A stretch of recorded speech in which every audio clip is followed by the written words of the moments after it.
Dating app ద్వారా పరిచయమైన వ్యక్తిని నిర్మాణంలో ఉన్న భవనం పైకి తీసుకెళ్లి కత్తితో బెదిరించి ఏటీఎం కార్డును లాక్కున్న వ్యక్తి 40,000 విత్డ్రా చేసుకున్నాడు. బాధితుడి ఫిర్యాదుతో దర్యాప్తు మొదలుపెట్టిన పోలీసులకు డెకాయిడ్ గ్యాంగ్లోని 5 సభ్యులు పట్టుబడ్డారు.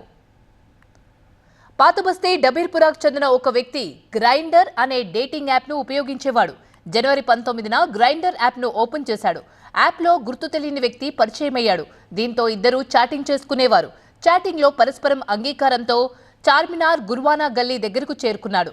అక్కడే నిర్మాణంలో ఉన్న భవనం పైకి చేరుకున్నారు. అప్పటికే అక్కడ మరో 4 కాపు కాశారు. అంతా కలిసి క్షణాల్లో ఆ వ్యక్తిని చుట్టుముట్టి కత్తులతో బెదిరించి దోచుకున్నారు. బాధితుడి ఫిర్యాదుతో నిందితుల్ని ఆట కట్టించారు పోలీసులు. మరింత సమాచారం మా స్పెషల్ కరెస్పాండెంట్ నూర్ అందిస్తారు.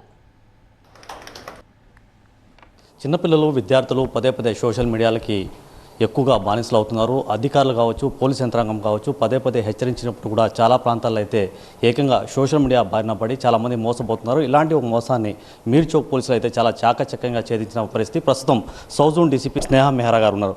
మేడం, ఒక కేసు మీ దగ్గరకు వచ్చింది. చాలా చాకచక్యంగా చాలా తక్కువ సమయంలో మీరు ఛేదించారు. అసలు ఈ సోషల్ మీడియాలో ఎలా మోసపోయారు, ఏంటి అసలు ఈ కథ ఏంటి? ఈ కేసులో నా కంప్లైనెంట్ 19th జనవరి గ్రైండర్ యాప్ అప్పుడు వాడుతున్నారు. ఈ గ్రైండర్ యాప్ కూడా డేటింగ్ అప్లికేషన్ ఉంది. అదే యాప్లోని అతనికి అక్యూజ్తో పరిచయం అయింది. అతను కొన్ని రోజు మాట్లాడినప్పుడు అతనికి ఒక ఐసోలేటెడ్ లొకేషన్లో పిలిచారు. అక్కడ వెళ్ళినప్పుడు ఆల్రెడీ అక్కడ 5 మంది ఉన్నారు. అందరూ వాళ్ళకు థ్రెటన్ చేసి బెదిరించి కత్తి చూపించి అతని ఏటీఎం తీసుకొని అక్కడ నుంచి పాడిపోయారు. సో ఈ కేసుకు మనకి ఏంటి ఇంపార్టెంట్ అంటే ఈ ఆన్లైన్ అప్లికేషన్స్ మనము చాలా జాగ్రత్తగా ఉండాలి. అన్అథరైజ్డ్ అప్లికేషన్, డేటింగ్ అప్లికేషన్స్ స్పెషలీ చాలా క్రిమినల్స్ కూడా యాక్టివ్ ఉన్నారు. అండ్ సైబర్ క్రైమ్స్ కూడా అన్ని వాట్సాప్లోని, టెలిగ్రామ్లోని అన్ని అప్లికేషన్స్లోని చాలామంది యాక్టివ్ అయి చేస్తున్నారు.